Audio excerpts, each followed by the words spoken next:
మన పూర్ణిమలో కళ్యాణం కమనీయం సేల్స్ ప్రతి 15,000 రూపాయల కొనుగోలుపై కంచి కాటన్ శారీ ఉచితం. CMR jewellery Dasara Diwali Dhamaka offer. Flat 6% VA on gold jewelry. Offers only in Kakinada, Rajahmundry, Eluru.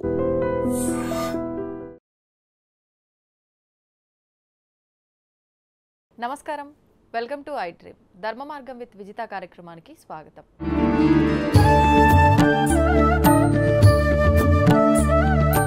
ప్రస్తుతం మనతో పాటు ఉన్నారు ప్రముఖ ఆధ్యాత్మికవేత్త జ్యోతిష పండితులు మాడుగుల శివప్రసాద్ గారు. ఇప్పుడు గురుగారితో మాట్లాడి మరిన్ని విషయాలు తెలుసుకుందాం. నమస్కారం గురుగారు. ఆశీర్వచనం తల్లి. గురుగారు, కుంకుమార్చన చేస్తూ ఉంటాం అమ్మవారికి సంబంధించి. ఎక్కువగా ఆలయాలకు వెళ్ళినా, ఇంట్లో కానివ్వండి, ఇలా ఎక్కువ కుంకుమార్చనలో పార్టిసిపేట్ చేస్తూ ఉంటాం. సామూహికంగా అయినా, మనం సింగిల్గా అయినా సరే. ముఖ్యంగా ఇప్పుడు మనకు నవరాత్రులు కూడా వచ్చినాయి. ఈ సమయంలో కుంకుమార్చన చేయటం వల్ల విశేష ఫలితం ఉంటుందా? దాని గురించి ఒకసారి మాట్లాడుకుందాం. శ్రీ మహాగణాధిపతయ నమః. ఐం మహాసరస్వత్యే నమః. శ్రీ లలితాంబికాదేవియే నమః. మీరు చాలా మంచి ప్రశ్న అడిగినారమ్మా. అర్చన చేయటం అనేటువంటిది చాలామంది మనం చేస్తూ ఉండేటువంటి తప్పులు ఏమిటి అనేది ముందు తెలుసుకోవాలి. అలాగే గురుగారు. ఈ స్టీల్ ప్లేట్లలో చేయటం కానీ, ఈ మామూలుగా ఇస్తరాకులు ఇప్పుడు వేరే విస్తరాకులు వస్తున్నాయి. అవును. ఆ వాటిల్లో చేయటం వలన సత్ఫలితాలు రావటం లేదు. మోదుక ఆకు ఉంటుంది. మోదుక ఆకులు దొరుకుతాయి.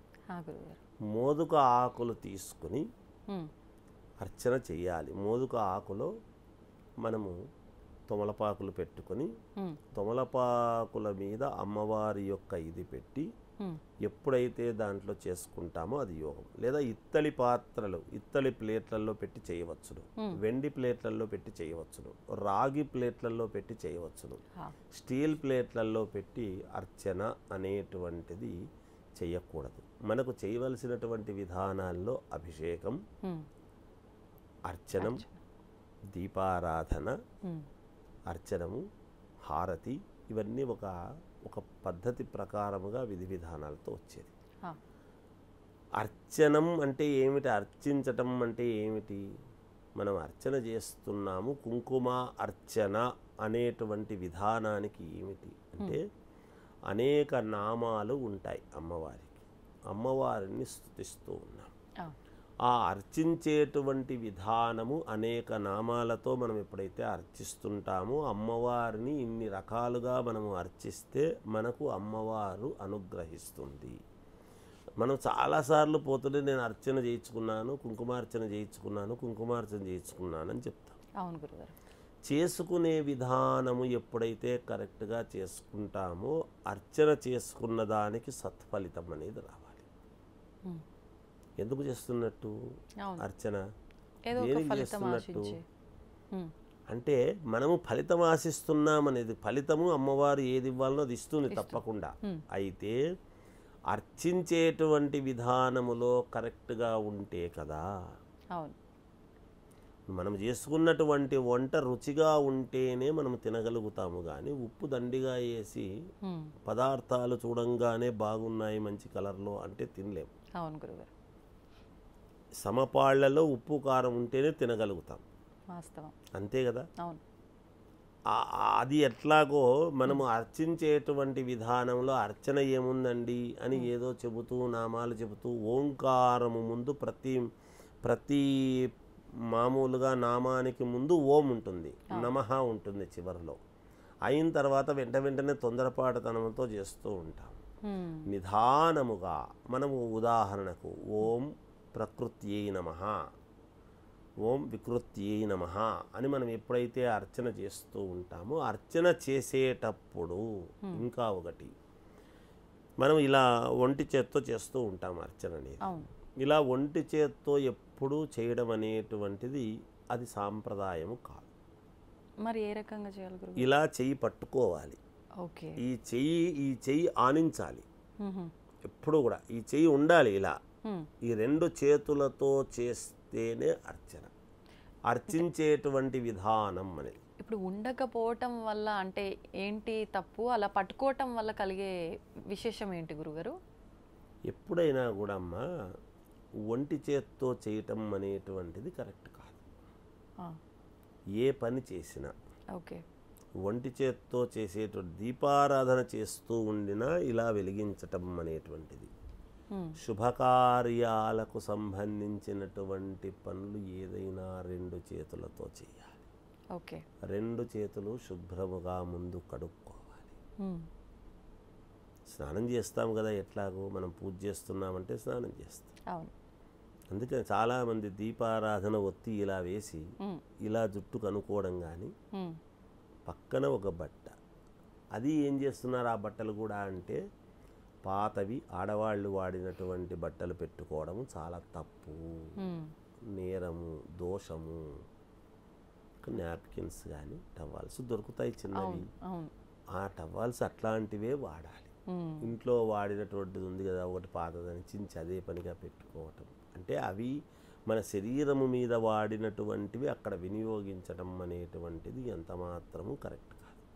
ఓకే. ఇది దానికి తుడుచుకోవటం. అలా శుభ్రముగా తుడుచుకొని అలా 2 చేతులతో చేస్తే వచ్చే అర్చించటం అంటే ఏమిటి, మనం అభ్యర్థించటం, అర్చించటం, ఇవి 2 చేతులతో మనం అర్చించాలి. మనం నమస్కారం 2 చేతులతో పెడుతున్నాం కదా, అది కదా పెడుతున్నాము. టెంకాయ కొట్టినప్పుడు ఇలా కొడతాము కదా, హారతి ఇస్తున్నప్పుడు ఇలా పెట్టుకొని ఇలా ఇస్తున్నాము కదా హారతి. అగరబత్తీలు తిప్పినా 2 చేయి పట్టుకొని ఇస్తున్నాం కదా. ఒకడే ఇస్తున్నారు అని అన్నప్పుడు కనీసము భర్త పక్కన ఉండి అప్పుడు భర్త చేయి పట్టుకో అని చెప్పి పట్టుకోమని చెప్తూ ఉంటారు.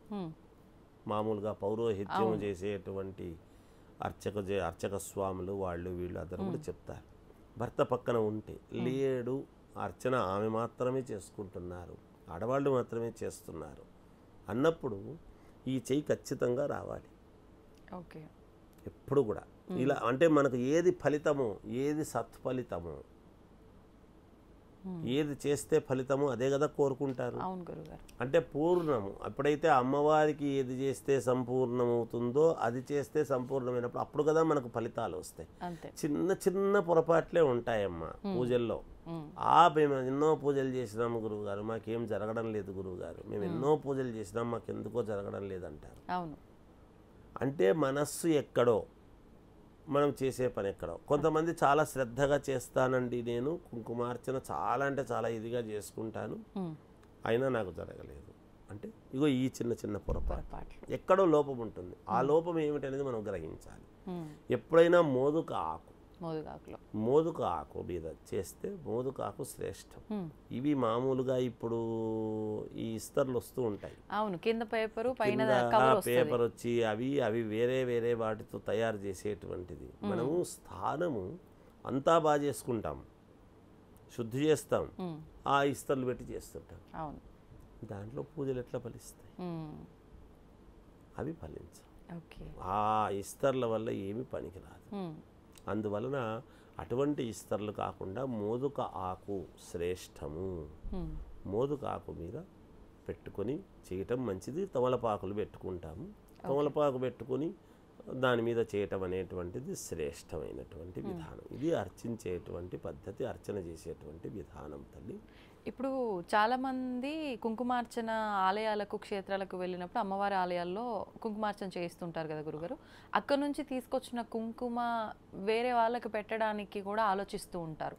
అంటే మేము అర్చించుకున్నాము, ఆ ఫలితం అంతా మాకే ఉంటుంది, వేరే వాళ్ళకి అది పెట్టినంత మాత్రాన మాదేదో వాళ్ళకి వెళ్ళిపోతుంది అనే భావనతో ఆలోచించే వాళ్ళు ఉంటారు. నిజంగా అలా జరుగుతుందంటారా? అలా ఉండదమ్మా. ఎందుకంటే కుంకుమ అనేటువంటిది ముత్తైదువులకు సంబంధించినటువంటి విషయం. 4 ముత్తైదువులకు అమ్మవారి కుంకుమ అని ఎంత మీరు పంచుతారో అంత పుణ్యము లభిస్తుంది. మనం అది గమనించాలి. ఇప్పుడు ప్రసాదం, మనం తిరుపతికి వెళతాము, లడ్డు తెచ్చుకుంటాము. లడ్డు ప్రసాదం నాకు ఒకడికి, నేను ఒకడినే తింటాను, అందరికీ పంచను అంటే ఎట్లా? అంటే అక్కడికి రాలేని వాళ్లకు ప్రసాదం లభ్యం కూడా అందరికీ కాదు. ఎంతో పుణ్యము చేసుకుంటే తప్ప అందరికీ మీరు ఇవ్వాలనుకున్న వాళ్ళకి ఇవ్వలేరు. ఎవరికో పట్టండి అయ్యో అని చెప్పి ఇవ్వడం జరుగుతుంది. అలా అదృష్టం అనేటువంటిది ఉండాలి ప్రసాదానికైనా, ఇలాగే కుంకుమకైనా. 4 ముత్తైదువులకు ఎప్పుడైతే మీరు పంచుతారో అక్కడ చేసుకొచ్చినటువంటి ఫలితము చూద్దాము అనేటువంటి భావనతో దైవం మానుష రూపేణ అని అమ్మవారే ఇంకొకరి రూపములో వచ్చి మనకు కనపడవచ్చును. అంటే మన బుద్ధికి నాకు కుంకుమి అడగరు, ఏ ముత్తైదువా నాకు కుంకుమి అడగకూడదు. ముత్తైదువ కనపడితే కుంకుమ పట్టుని పెట్టాలి, అడగటము కాదు. అడగకున్నా కుంకుమ అయ్యో మేము వెళ్ళొచ్చామండి అక్కడ చేసాం, మీరు కూడా ఆ పుణ్యం ఎప్పుడూ కూడా నలుగురికి పంచాలమ్మ. ఎంత పంచితే అంత ఎక్కువ వస్తుంది. నాకు మాత్రమే ఉండాలి, నేను మాత్రమే చేసుకోవాలి అనేటువంటిది కాదు, అది తప్పు. అలా కాదమ్మా, అలా పంచవచ్చును లక్షణంగా. మీరు ఒక దాంట్లో పెద్ద దాంట్లోకి వేశారనుకోండి, తెచ్చుకొని ఓ పెద్ద పొట్టను తెచ్చుకొని వేసి అది చేసుకున్నటువంటి అర్చన చేసుకున్నటువంటి అది నలుగురికి పంచినారనుకోండి, అందరికీ వెళుతుంది కదా. అందరికీ వెళ్ళటంలో అది తృప్తి కదమ్మా. అమ్మవారు ఎవరెవరు ఏ ఏ ఇది రూపాల్లో వస్తుందో చెప్పలేము. అందుకని అలా అందరికీ ఇవ్వడంలో ఏమీ తప్పు లేదమ్మా, లక్షణముగా ఇవ్వవచ్చును. నేను అర్చన చేసుకొచ్చుకున్నాను, నేను ఇది ఇవ్వను చెయ్యను అని అనకూడదు. దైవ ప్రసాదం ఎప్పుడైతే మనకు దైవము ప్రసాదముగా మనకు అబ్బిందో ఆ ప్రసాదాన్ని 10 మందికి పంచినామో పరమ పుణ్యప్రదమైనటువంటి విషయం. అదే ఆమె వాళ్ళు ఏం చెప్పుకుంటారు, ఆమె అర్చన చేసి వచ్చిందంట, అక్కడ అర్చన చూడు మనం పోలేకపోయినాం మనకిచ్చింది అని అనుకుంటారు కదా. చాలా హ్యాపీ ఫీల్ అనుకోవడములోనే తృప్తి. ఈ తృప్తి కొన్ని కోట్ల విలువ చేసేటువంటి పుణ్యాన్ని సంపాదించి పెడుతుంది మనకు. వివాహానికి పిలిచినప్పుడు దంపతులను అందరినీ భోజనాలు ఎందుకు పెడతాం?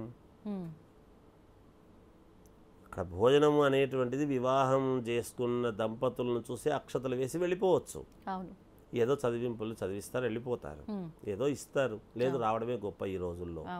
సమయం ఇచ్చి భోజనం చేసి పోవాలి, మేమిచ్చేటువంటి మా ఆతిథ్యాన్ని స్వీకరించండి, తాంబూలాదులు స్వీకరించి మమ్మల్ని ఆనందింపజేయ ప్రార్థన ఎందుకంటున్నాం అంటే, భోజనము చెయ్యకపోతే వివాహ వ్యవస్థలో చేయకుండా వచ్చినామంటే ఆ దంపతులను ఆశీర్వదించినటువంటి ఫలితము పుణ్యము రాదు.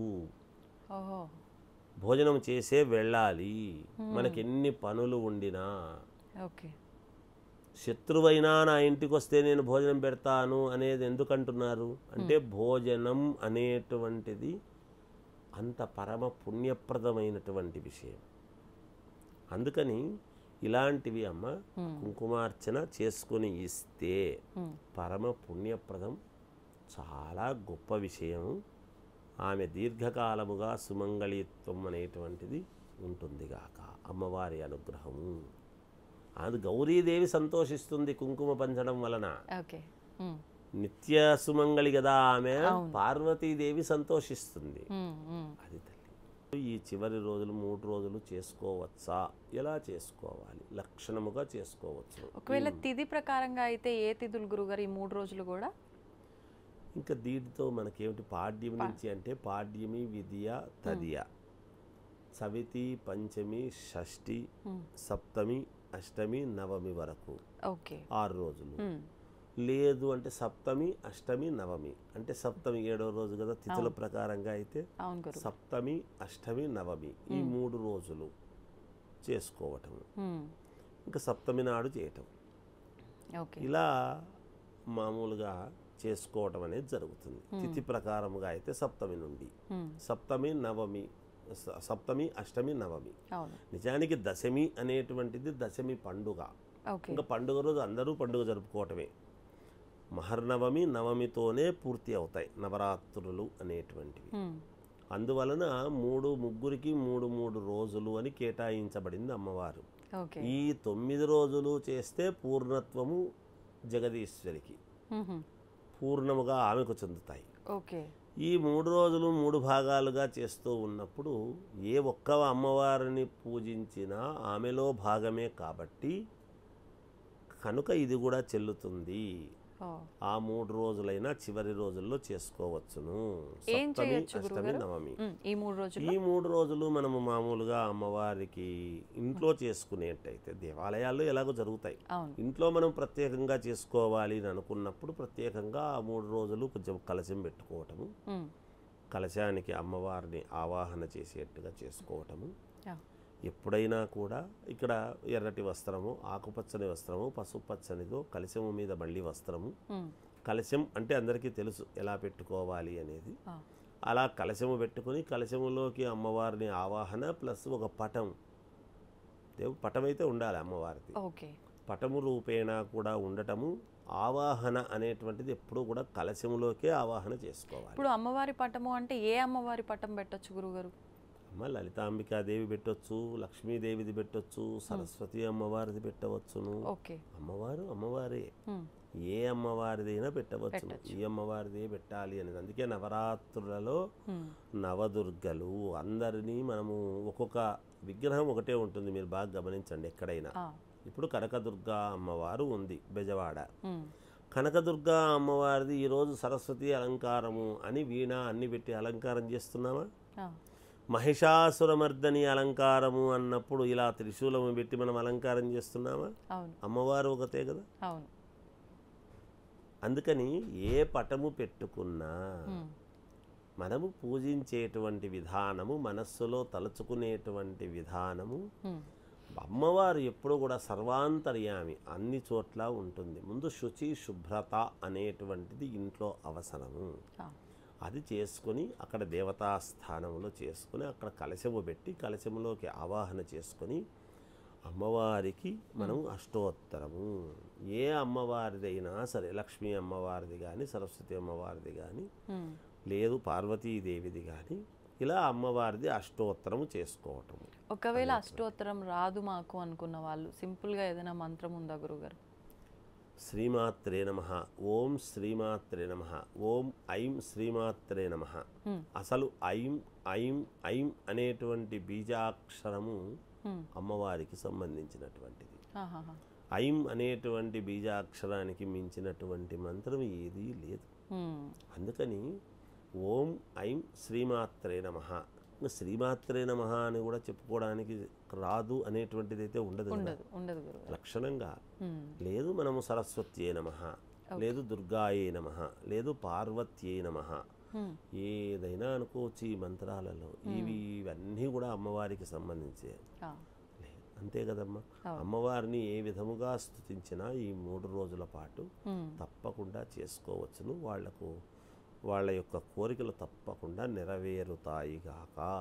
ఏదైనా ఈ అమ్మవారి యొక్క పూజ చేస్తున్నాము అన్నప్పుడు చాలామంది ఒక చిన్న మీకు సత్ఫలితము, శీఘ్రముగా ఫలితము రావాలి అంటే చేయాల్సింది ఏమిటంటే కాళ్లకు పసుపు పట్టించుకోవటము. కాళ్లకు పసుపు పట్టించుకొని అమ్మవారి పూజ చేస్తున్నప్పుడు చేతులకు పసుపు అవుతుంది, ఆ చెయ్యి కడుక్కోవటం, కడుక్కున్న తర్వాత మళ్ళీ చేతులకు పసుపు పట్టించుకోవటం, చేతులకు పసుపు పట్టించుకోవాలి. ఎప్పుడైతే పసుపుతో మనము చేతులకు పట్టించుకున్నటువంటి పసుపుతో అమ్మవారిని అర్చన చేసుకుంటామో అమ్మవారి శీఘ్ర ఫలితాలు ఇస్తుంది. ఎందుకు ఈ మాట చెప్తున్నా అంటే పార్వతీదేవి కూడా ఒంటికి నలుగు పెట్టుకోవడం అంటే పసుపు పట్టించుకోవడమే. ఆ పసుపుతో ఆమె పరధ్యానముతో పుత్రుడు కావాలి అనేటువంటి దానికి ఆ ఒంటి మీద ఉండేటువంటిదంతా కూడా తీసుకుని అలా ముద్దగా చేసింది కాబట్టే కదా వినాయకుడు వచ్చాడు. అంటే ఆమె మనస్సంకల్పముతో పుట్టినటువంటి వాడు వినాయకుడు కదా. మరి మన విఘ్నాలు కార్యాలన్నీ కూడా మనకు విఘ్నాలు తొలగిపోవాలి, ఎటువంటి విఘ్నాలైనా కూడా లేకుండా నిర్విఘ్నముగా సాగాలి అనేటువంటిది, మన కోరికలు నెరవేరాలి అని అనుకుంటే పసుపులో అమ్మవారు పరిపూర్ణముగా. అందుకని ఆ పసుపు ఎప్పుడైతే చేతులకు పట్టించుకొని మనం పసుపుతో చేతులు బాగా నిండుగా బాగా పట్టించుకోవటమే, పట్టించుకొని ఆ పసుపు చేతితో ఎప్పుడైతే చేసుకుంటారో తప్పకుండా వాళ్ళ కోరికలు 100% తీరుతాయి. చేసుకునే విధానంలో అది. మనం ఊరికి చేతులు కడుక్కునేసి మనం ఊరికి శుభ్రమైన చేతులతో చేస్తున్నాం కదా అనుకుంటారు. ఆ అర్చన చేస్తున్నప్పుడు కూడా ఇలా చేయటం కాదు, అర్చన చేసేటువంటి విధానం ఇలా చేయాలి. ఇలా ఈ 3 వేళ్లతోనే ఎప్పుడైతే అర్చన చేస్తామో ఇలా చేయడం కాదు, ఇలా ఎప్పుడైతే చేస్తామో అమ్మవారికి అంటే నేను అమ్మవారికి చేసుకుంటున్నాను అనేటువంటి ఇది. అమ్మవారికి ఏదో మనం మీద ఇలా వేసినట్టుగా వేయటం అనేటువంటిది కరెక్ట్ కాదు. అది పూజా విధానము తత్వం కాదు. ఇగో ఇలా చేయటం అనేటువంటి, పువ్వులు వేస్తే కూడా ఇలా వేయాలి, ఇలా వేస్తూ ఉంటారు పూలు, అలా వేయకూడదు, ఇలా వేయాలి. ఇలా కొద్ది కొద్దిగా ఎప్పుడైతే మనం కుంకుమ అది తీసుకొని చేస్తూ వస్తామో శీఘ్ర ఫలితాలు వస్తాయి, తప్పకుండా వచ్చి తీరుతాయి. ధన్యవాదాలు గురుగారు, చాలా చక్కగా వివరించారు. జయోస్తు. And don't forget to subscribe to iDream. And for more videos, Please subscribe to iDream. Please subscribe to iDream. Please subscribe iDream. And please subscribe to iDream. For more videos, subscribe to iDream. please like, share and subscribe to the channel. Congratulations, iDream. Subscribe to iDream. Subscribe to iDream. So subscribe to iDream Media. iDream ki iDream team అందరికి huge congratulations. Please subscribe iDream Media. Please subscribe to iDream. Subscribe iDream. Please subscribe to iDream. iDream అంటే నా కళల channel subscribe చేసుకున్న నోరు తిరుగుతలేదు, మీరైతే గంట గుర్తు కొట్టండి. For more such videos, please subscribe to iDream. Subscribe to iDream. Please subscribe to iDream. Please subscribe iDream Media. Please do subscribe to iDream. Please subscribe to iDream Media. For best entertainment and information, please subscribe iDream.